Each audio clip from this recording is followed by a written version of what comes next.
Alright guys, it took a minute. We had literally, I think I've recorded a video in between this video and the last corrupted video, but we're here and we're ready to do it now.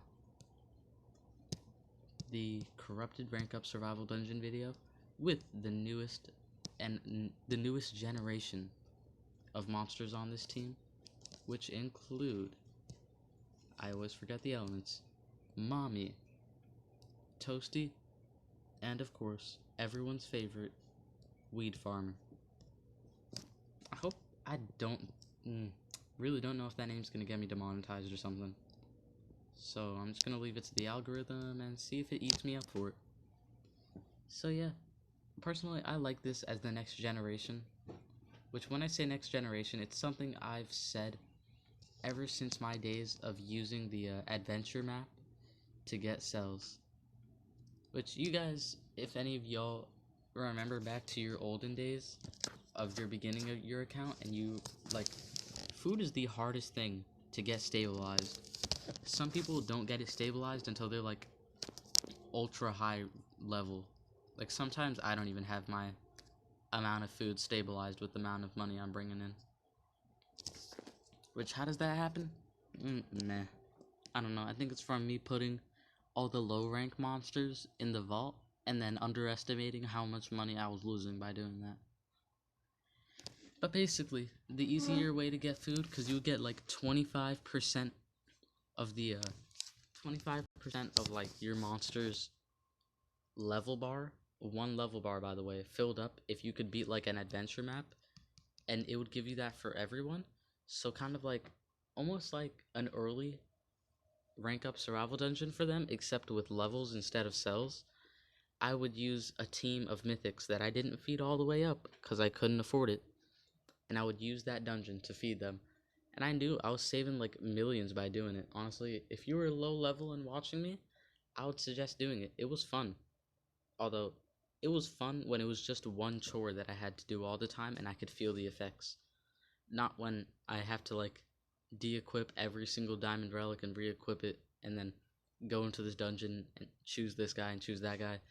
It's a bit more tedious nowadays with all 4 of these dungeons, but it's still fun. And here we are facing the Master Splinter.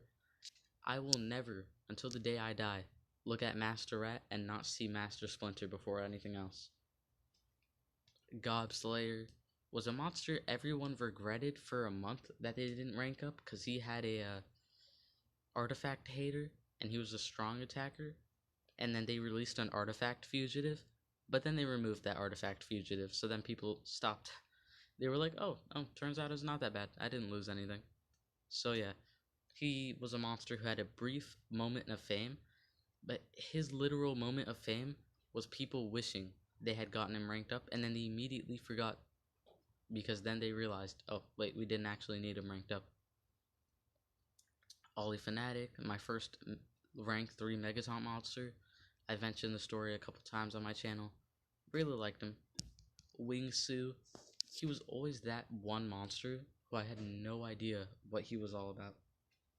Like, I was like, okay, Master Rat, some weird cleansing weakness, vulnerable, people turned him into a god with UA or something. You know, I always had that loose idea of him.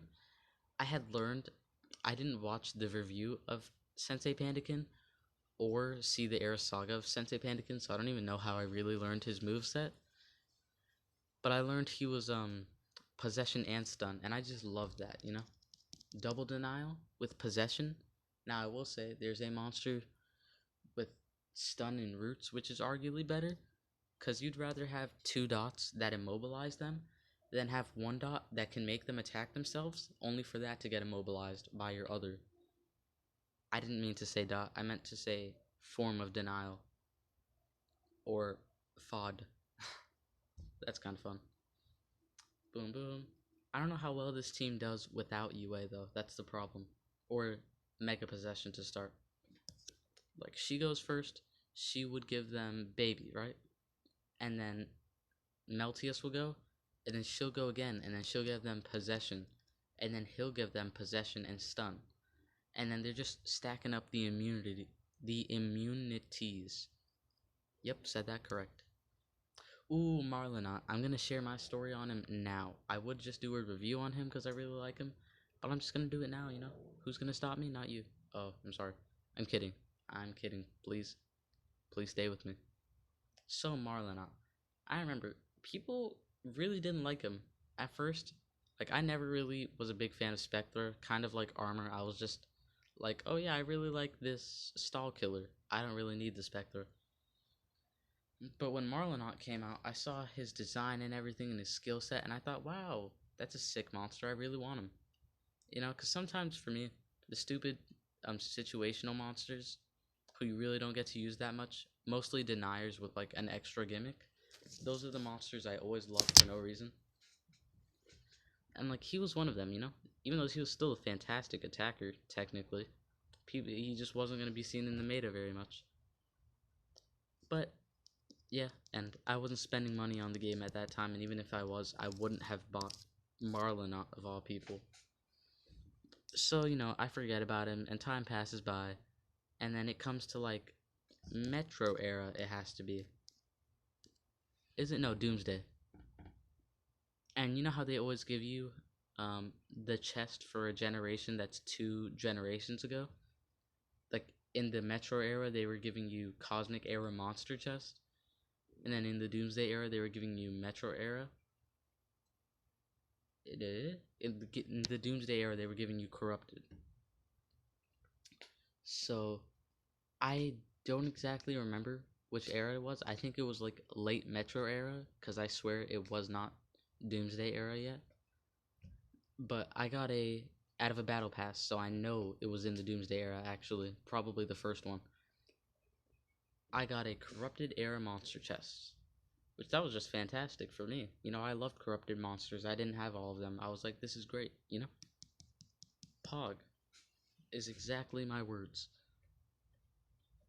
So I go in there, I open it, and honestly, I'm ready to get any monster that isn't a monster I already have. Like, as long as it's new, I'll be fine. I'll be fantastic. You know, we're chilling, we're vibing. And I get Marlonot.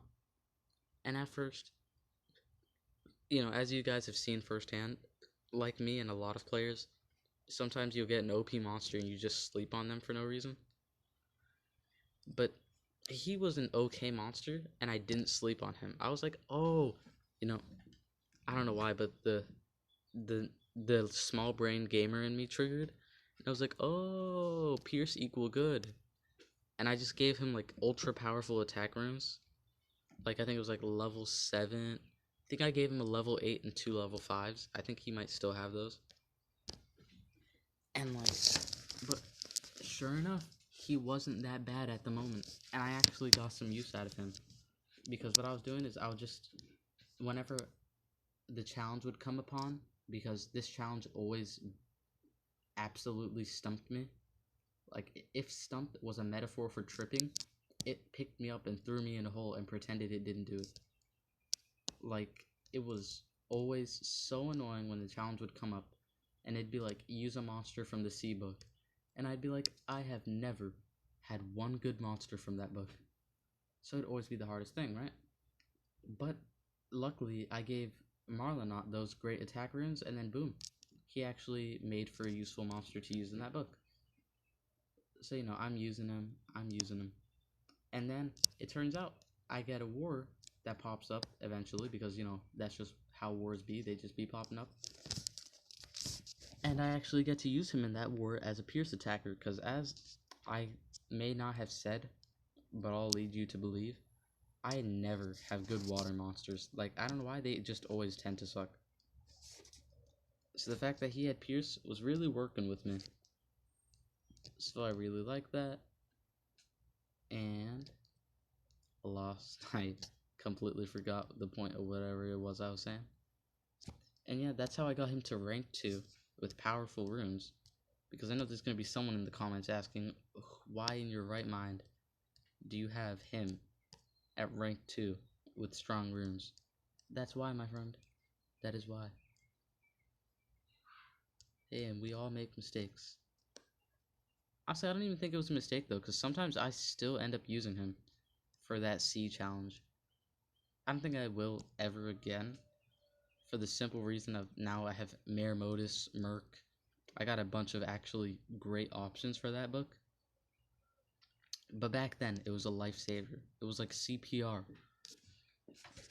And yeah, I actually just gave a story on Marlinaut. I legit walked you through my entire Marlinaut monster career.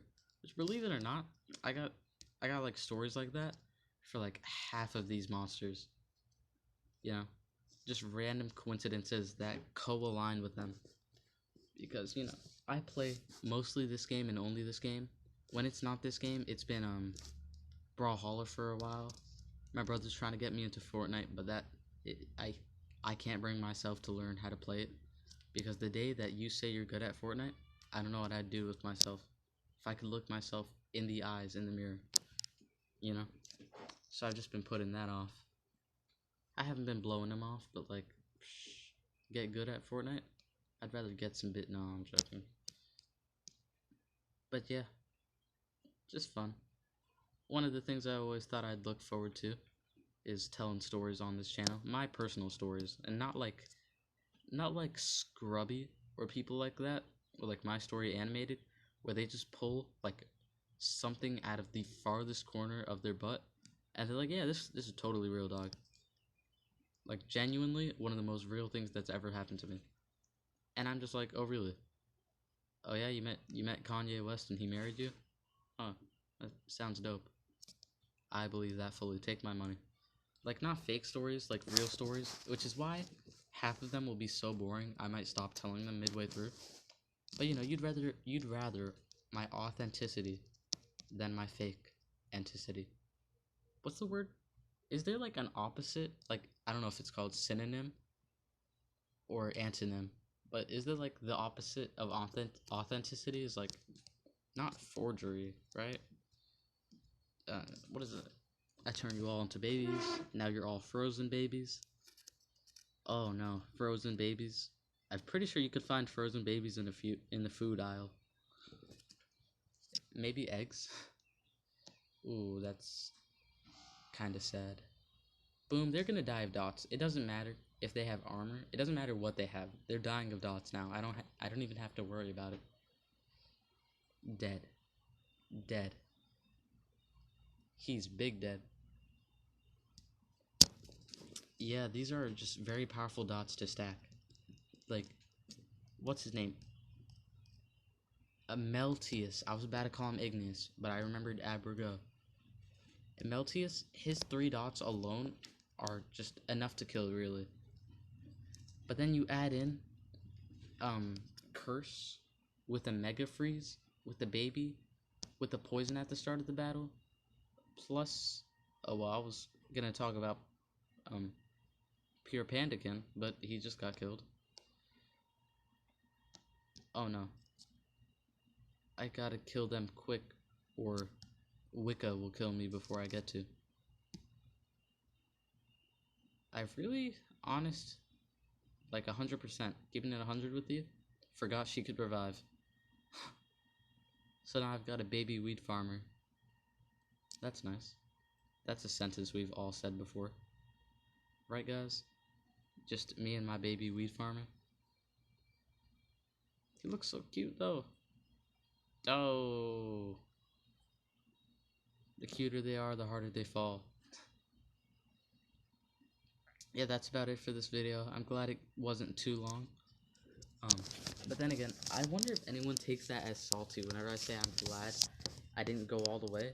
Which, for those of you guys who don't know, if you do this thing all the way, it'll take you, like, bro, 30 minutes. And the boys is a menace. But, yeah, that's about it for this video.